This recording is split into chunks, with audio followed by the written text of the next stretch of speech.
Stop me if you've heard this one before. North Carolina picks up a tough, gritty road win in ACC play. We'll keep on taking them, and boy, this Tar Heels team knows how to close. You are Locked On Tar Heels, your daily podcast on the UNC Tar Heels, part of the Locked On Podcast Network, your team every day. Hey there, what's up? Welcome into the Locked On Tar Heels podcast. It's Monday, January 22nd, 2024. I'm your host, Isaac Shade, bringing you the only daily North Carolina show out there. And I want to thank in particular you everydayers for joining us to get your Tar Heels content every single day. If you're new to the show, we're so glad you're here as well. Come join us in the Locked On Tar Heels Discord. It's a phenomenal community of great Tar Heels fans. It's free and the link is in your show notes. We'd love to have you join today because there's a big time game tonight hosting Wake Forest. This episode is brought to you by FanDuel. Make every moment more. Right now, new customers get $150 in bonus bets guaranteed when you place a $5 bet. Visit FanDuel.com/lockedon to get started. Hey, look, we got a lot to do today, so we got to go quick on this thing. Let me give you a couple updates as we get into stuff. After the Wake Forest game tonight, we will have a postcast live. It's going to be not immediately after, probably an hour or two after, because I'll be with my wife at a work dinner for her work. But after that, we will do a live. Speaking of which, if you didn't get to listen to or watch the live postcast from the Boston College game, you can find that on YouTube. I'll link it here for those who are watching, but it's also in the audio feed as well. So plenty of ways to check in on that in real time. And we'll wrap this game up as it goes final. But Carolina women are beating Louisville 77-67 with 24 seconds left. That's great news. Again, we'll update that as the game wraps. North Carolina Saturday beats Boston College 76-66. The Tar Heels are now 15-3 overall, 7-0 in ACC play. And boy, what a wild Saturday it was in the ACC, because Duke, NC State, and FSU all lost, meaning Carolina has at least a 2-game lead over the entire rest of the ACC. There are 4 two-loss teams: State, Florida State, Wake, and Duke. But as you well know, Carolina has already beaten Florida State and NC State, meaning they've got tiebreakers there. So with really, in terms of seeding, a 3-game lead over those two schools. Beyond them, Virginia, Syracuse have 3 losses. Miami and Clemson and Virginia Tech all have 4. And then it goes on from there. So Carolina is putting themselves in great position. Net and quad update for you. This is Sunday's net rankings. Obviously, I'm recording this before Monday's net rankings drop, but the Tar Heels move back up to 7th. The BC win was a quad 2 win, so they pick one up there. The Pitt beating Duke got them back to a quad 1 win, but NC State losing dropped them back to a quad 2 win. So Carolina is still 4-3 in quad 1, but no losses outside of quad 1. That's great. 7-3 in quads 1 and 2 combined. Great stuff there. So here's how we're going to approach today, because we got to recap and then we got to look ahead. So right out of the gate here, we're going to do our Four Corners recap of the Boston College game. I'm going to put the box score up in just a second, and then we'll go immediately to Wake Forest, because this is a critical ACC game. And so we want to make sure to get ready for that, and then give you a wrap up of the rest of Carolina athletics this weekend. So let me go ahead and get that box score up for us, and then we'll dive into our Four Corners recap of the Boston College game. All right, for those of you watching, you can see that box score up there. Number 1 on our Four Corners recap. This Carolina team knows how to close a basketball game. It, I think, to me, is a critical sign of their experience. It's a critical sign of their trust in one another. It's a critical sign of their trust in the coaching staff, and a trust in knowing that the things that they have in place, the pieces in terms of the players and everything else, is going to win the day. And so they just keep doing it. The second half of this game, they led all of it, the entire 20 minutes of the second half, and the lead was never under 4. And I don't know about you, but even though there were some margins when it was only 4, I felt comfortable the entire time. I was like, Carolina's going to win this basketball game. And I think that's me having that same faith in the Tar Heels that they have in themselves, not in a misplaced arrogance or pride sort of way, but in a like, no, we got this. We know we're a great basketball team and we know how to close. So that said, most of the second half felt like this 4 to 6 point margin that it was at.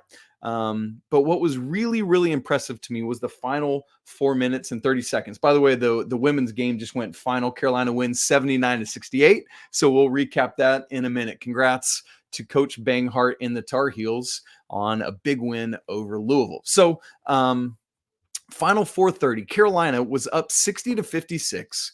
They finished the game going 5 of 6 on field goals. So every shot from the field went 5 of 6 and a perfect 5 of 5 from the free throw line. You're not going to lose games making those many shots down the stretch, especially the way Carolina's defense plays. And then, as you know, Carolina ultimately pushed it to the final 10-point margin just by keeping executing down the stretch, meaning now that Carolina has won 6 of their 7 ACC games by double digits. The only one they didn't was the 8-point victory over Florida State.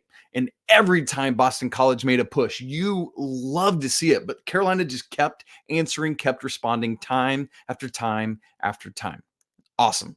Carolina can close. Number 2 in our 4 corners recap, our EDB, our energy, defense, bench, and rebounding that we've been watching for. The energy was there.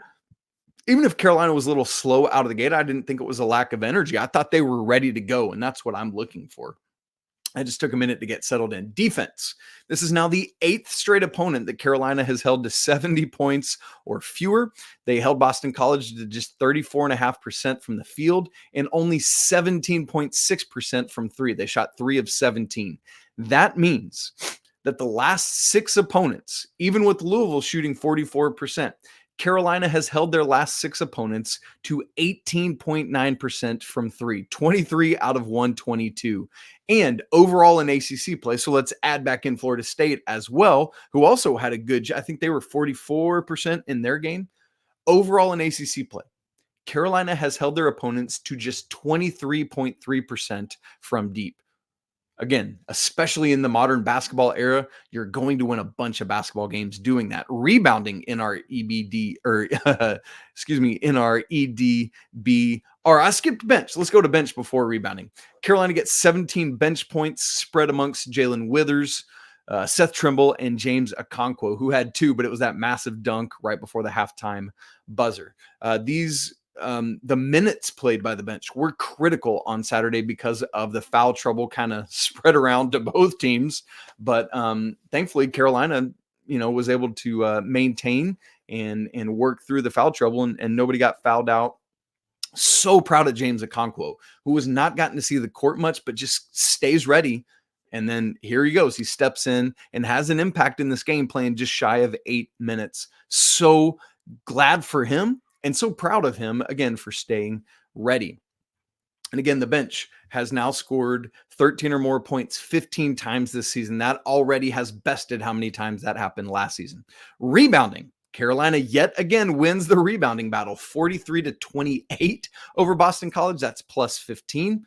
In terms of rebounds per game, Carolina is 16th nationally. They're first in the ACC, 41.17 per game. It's the only ACC team that has 40 or more rebounds a game. The Tar Heels are first in the ACC in rebound margin. They're at exactly plus 7 overall on the season right now. And in fact, they've had 7 straight games of a rebounding margin of plus 7 or greater. Actually, there's been 1 game of plus 7. The others in that streak have all been double digits. And so Carolina continues to do great work on the glass, both offensively and ending defensive possessions with a rebound. So that is the wrap up of our EDB, our 3rd in our 4 corners recap. I told you we're going quick here today. We're moving quietly. This was a really good game for Armando Bacot after a slow first half. And some of that was on how Boston College chose to defend Armando. That's fair. But let me give you Armando's stat line from the first half. You ready for this? 0 for 0 from the field, 0 shot attempts, no free throw attempts, 0 of 0 there. no offensive rebounds, 3 defensive rebounds, we'll take that, but 2 fouls, 0 assists, 0 blocks, 1 turnover, and 1 steal. Well, that's great. Now, again, to be fair, Boston College was bringing hard and quick double teams, so Mondo had to make other decisions. But, I mean, nothing. Literally, the only positive counting stats, were 1 steal and 3 boards. But then, what I love is that Mondo, neither by the foul trouble or lack of production, allowed himself to be taken out of the game. Second half, it wasn't overwhelming, it wasn't crazy, but it was very solid. 3 of 6 from the field, 4 of 4 from the free throw line. Actually, he's back up over 80% again now. Great stuff there.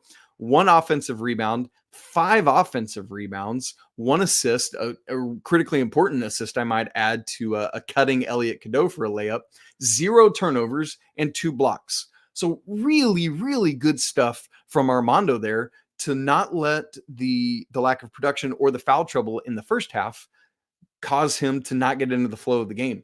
All the more so because he picked up his 3rd foul less than 2 minutes into the second half, and a lot of coaches would go ahead and bench a player there. But kudos to Hubert Davis, who decided to leave Armando in, and it paid off because Armando stayed away from that 4th foul. He did ultimately commit it, but it was like very, very late in the game. I think there was like 4 minutes left. I forgot to put that in my notes. So great trust from Hubert Davis, and great job by Armando to not commit the foul, and then ultimately ends up finishing a rebound shy of a double-double, which Harrison Ingram did get a double-double. So really, really good stuff there. Really proud of Mondo to not let the first half bring him down.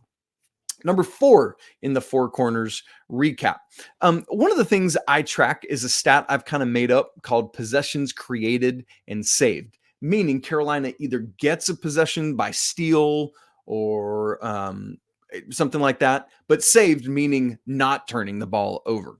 And so it's basically like plus minus possessions that you get. Reason being, more possessions means more shots, means more points. So if you can steal possessions or save possessions, you're doing great. So one of the key factors of PCS, I like to call it, is blocks, and not just getting blocks, but getting possession after a block. Because it's one thing to block a shot, but if the other team just gets it back, okay, great. You stopped a shot attempt, but you didn't get possession of the ball. So I go back after every game and track not only how many blocks, but if Carolina got possession, because the box score doesn't show that. So I have to go work my way through it. Well, in this game, Carolina blocked 5 shots, and get this, they took possession on all 5 of those. That, trust me, as somebody who literally looks at this every game, that does not happen. Great job by the Tar Heels to get 5 blocks and get possession back. That's incredible stuff there from the shot blockers, who have to have the skill to block the ball in such a way where they're getting the ball back for their team. Way to go, Tar Heels. All right. Final thing in our 4 corners recap is obviously the shady stat of the game. And here's the shady stat of the game for this one. This Carolina team is so well connected, but yet the assists have just hovered around 50% assist percentage on the season. But Heels might be turning a new leaf. Why? For the first time this season, in back-to-back games, Carolina has had a 60% assist rate or better both games. So against Louisville, Carolina assisted on 19 of 29 field goals. That's a 65.5% assist rate. Against Boston College, 15 out of 25 made baskets. That's exactly 60%. So back-to-back games, Carolina has assisted on 60% or more of their field goals. Love that. Love that, love that, love that. And I know sometimes it's defense dependent on what they're giving you, but Carolina sharing the ball in this way shows me what Elliot Cadeau's doing, shows me what RJ Davis is doing, and you love to see it. All right, we got to switch from our 4 corners recap. Let's shut the book on Boston College and immediately move to Wake Forest. Quick turnaround where the Heels could give right back the margin they gained over the weekend in the ACC standings if they aren't careful. But we'll talk about that in just a second. Right after I tell you that this episode of Locked On Tar Heels is brought to you by FanDuel. The NFL playoffs are rolling along, and there's still time to get in on the action with FanDuel, America's #1 sportsbook. Right now, new customers get $150 in bonus bets, guaranteed, when you place a $5 bet. It's $150 in bonus bets, win or lose. The app is so easy to use, and there's many different ways to bet, like same game parlays. You can find bets in the new Explore tab or make a parlay in the Parlay Hub, the best way to find popular parlays. How about tonight's game against Wake Forest? Carolina's favored by 8.5. I would not have guessed the line was that big, but it is, and we'll take it. So visit FanDuel.com/lockedon to make your first bet a layup. FanDuel, official partner of the NFL. All right, gang, here we go. Turning our attention now to Wake Forest, and then we will introduce you to Wake Forest, get to know them a little bit, their season and everything they've been doing in the next segment. But right now, I want to go ahead and do the Four Corners preview because I think that's the way to really get into knowing a team well. So, number one in our Four Corners preview, and we've talked about this multiple times late last week and in the live postcast.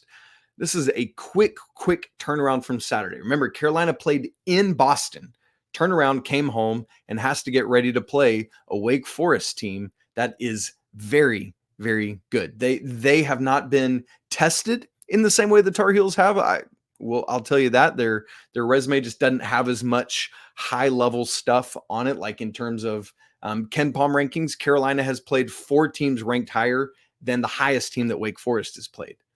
But do not overlook this game. You do so at your own peril. And I say that both to the team and to us, the Carolina fan base, because this Wake Forest team is hungry. They got some great pieces, and it is going to be a very difficult test for Carolina. So they must be locked in. They must be ready. There can be no hangover from Saturday. You got to come to work and you got to make stuff happen. Multiple times lately, people have been saying, okay, look, so what is the most difficult game coming up for Carolina? What is the game maybe they could lose? I have been saying this one over and over and over again, both because of the context of coming off a Saturday game and because Wake is just really good. And so Carolina, if they're not ready, this is where you take your first ACC loss. But as I said earlier, Carolina, I trust them. They are a veteran team. They know how to close. They know how to win games. Clearly, they can get out and go. And thank goodness this game is at home. And it is the only time that Carolina plays Wake Forest this year. So everything lines up right. You just got to take care of business. Now, as I said earlier, Carolina has a 2-game cushion in the ACC standings over 4 teams, including Wake Forest. But if you're not ready and you get clipped here, you've immediately lost that cushion that you gained by continuing to take care of business, even while NC State and who else was it? And Duke and whoever the other team was that lost on Saturday that gave Carolina that cushion. I don't know why that's escaping me right now. That's really frustrating. I'm going to go back and look. Florida State lost at home to Clemson. That's right.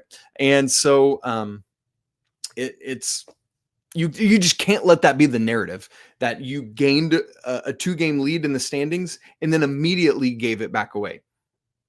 No.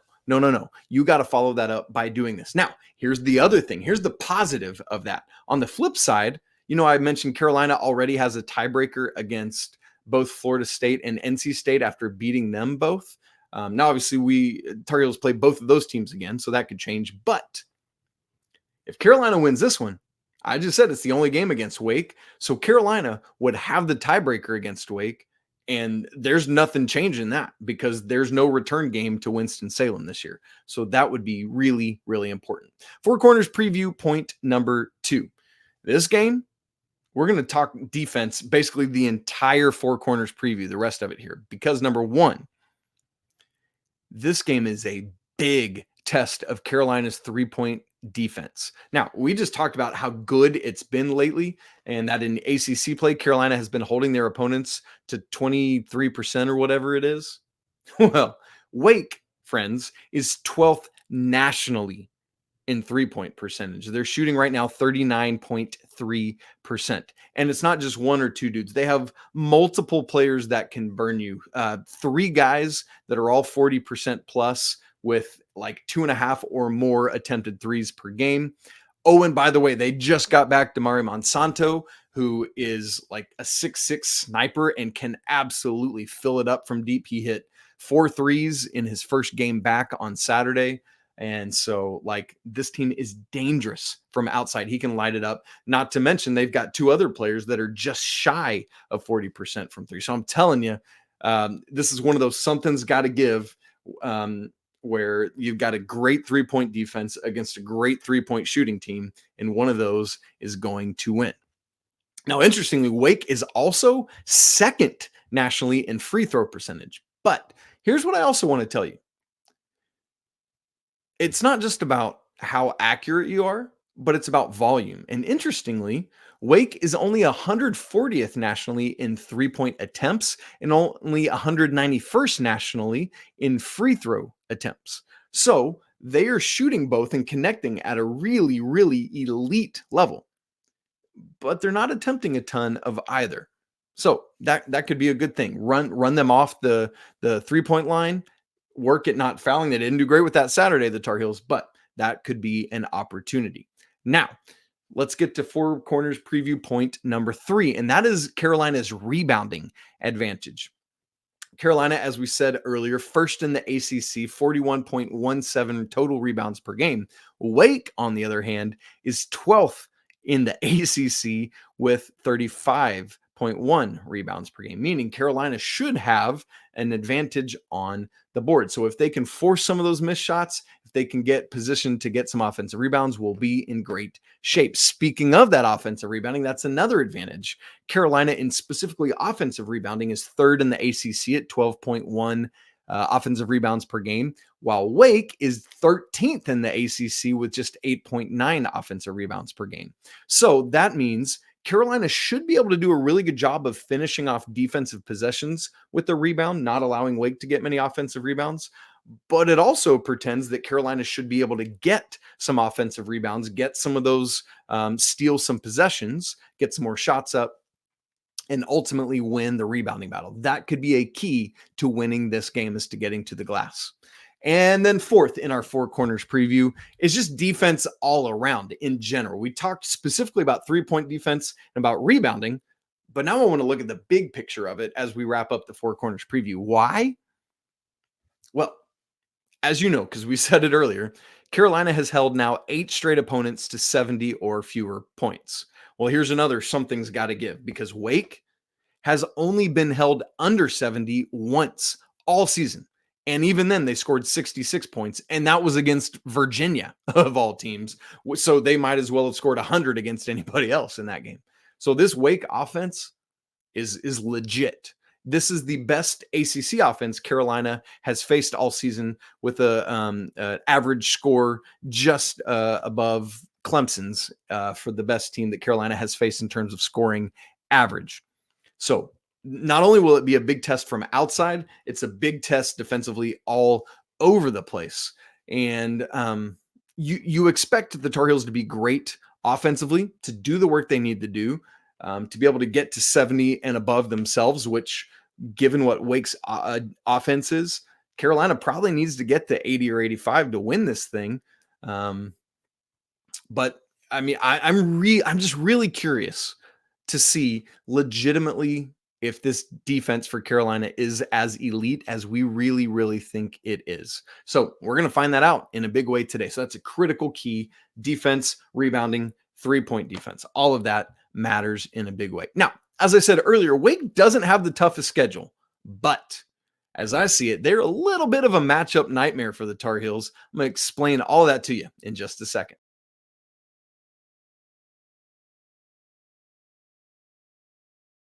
All right, let's talk more about Wake Forest, who they are as a team, what their season's been like. I also want to give you the weekend wrap up, a few other Carolina athletics things that went on this weekend. All right, tonight, Monday, January 22nd, 7 p.m. Eastern. This game is on ESPN. Carolina hosting Wake Forest. As I said just a minute ago, the FanDuel line is Carolina favored by 8.5. The KenPom line is even bigger at 10. Frankly, I'm a little bit shocked by this. I thought the line would probably be more in the 4, 5, 6 range, because I expected Carolina to be favored.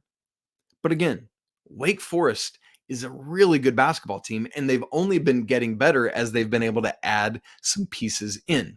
Series record, Carolina leads the all-time series 164-69. Interestingly, the teams have split the last 6 games. Each team is 3 wins, 3 losses in the last 6 games, with Wake winning last year in Winston-Salem. Wake's coach is Steve Forbes. This is his 4th season at the helm of the Demon Deacons, and he's been doing a nice job working to rebuild this program, doing a great job in the transfer portal. We'll talk more about that in a second. Wake is currently not ranked as a, I obviously haven't seen Monday's new rankings yet to see if they get ranked or into others receiving votes, but they're not as of last week's, and I'm recording this on Sunday, so that's all we have to go on. They were picked 6th in the ACC preseason media poll.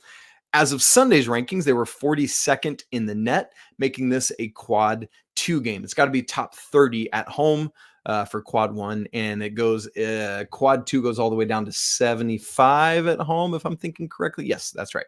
And so this is pretty comfortably a quad 2 game. KenPom ranking, Wake is 36th.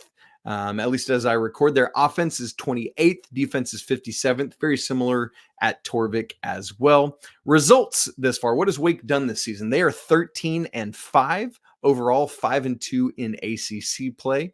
Their best non-con win was Florida. No others really jump off the page. I mean, they have some other like solid wins, but nothing elite level like what the Tar Heels have. Their ACC wins have been versus Virginia Tech, at Boston College, versus Miami, versus Virginia, and versus Louisville. Lots of home wins. Their worst loss is LSU, and I know there's some name brand recognition there, but LSU is not a very good basketball team this year. But no bad, ugly losses right now for Wake. They've done really well with that. Their 2 ACC losses are at Florida State and at NC State. So they've just been really solid, and totally understandable to take a couple road losses. Okay, players to watch. Let me get you to this. The first guy we got to talk about is Hunter Salas. This is the 3rd straight year that Wake has brought in a dynamic guard. 2 years ago, it was Alondas Williams, who erroneously was given the ACC Player of the Year award over Armando Bacot. Yes, I am still petty and upset about that one. And then last year, Tyree Appleby. Both of those guys were great. Hunter Salas is the same. He transfers in from Gonzaga, where he was kind of underutilized last year as a freshman. But man, he is really figuring it out this year. He is Wake's leading scorer at 17.7, gets 3.9 boards, 2.3 assists, just over a steal, and he's shooting 40% from 3 on 5.8 attempts per game. So Hunter Salas can do a little bit of everything. And oh, by the way, he's 6'5". So Carolina has to have a plan for him. We'll talk about those matchups in a second. But even beyond Salas, Wake has 3 other players averaging 14 or more points a game. Kevin Miller, a 6-foot guard, 17.4 points. Cam Hildreth, who you'll probably remember from last year, 15.3 points. And Andrew Carr, another a big guy inside, 14.3 points. I mentioned it earlier, but they just got back Damari Monsanto, who is an outside sniper. He had 12 points on Saturday, all threes. He was 4 of 6 from deep. Now, here's the other thing. Efton Reed, who had also been at Gonzaga after being at LSU, if I remember correctly, transferred in. He was cleared to play and has now played 11 games and is averaging just shy of a double, 8.4 points and 8.8 rebounds. So, man, Wake just has a lot of pieces that scare me. I'm just like that because I think they're a really good basketball team. So the usual starters are Salas, Andrew Carr, Cam Hildreth, Kevin Miller, and Efton Reed. So that's your starting 5, which means Carolina has some tough matchups. Miller, the point guard at 6 foot, is fine. RJ can handle that. But in the front court, you've got Carr, who's 6'11". You got Efton Reed, who's 7 foot, meaning that Mondo will probably have Efton Reed, but then Harrison Ingram's going to have to deal with Andrew Carr. Now, the flip side of that is Andrew Carr is going to have to deal with Harrison Ingram on the other side. So, there's a little give and take there. I'm really curious. That's probably the matchup I'm most watching. But then they'll also bring in Zach Keller, who's a 6'10" guy. Cam Hildreth is 6'4", and then Hunter Salas is 6'5". So I think that probably what's going to happen is Cam Hildreth is going to be guarded by Cormac Ryan, which will give Carolina a little bit of a height advantage. But then that means that Elliot is going to have to deal with Hunter Salas at 6'5", unless Carolina decides to guard that differently and have Cormac Ryan on him. I'm curious to see.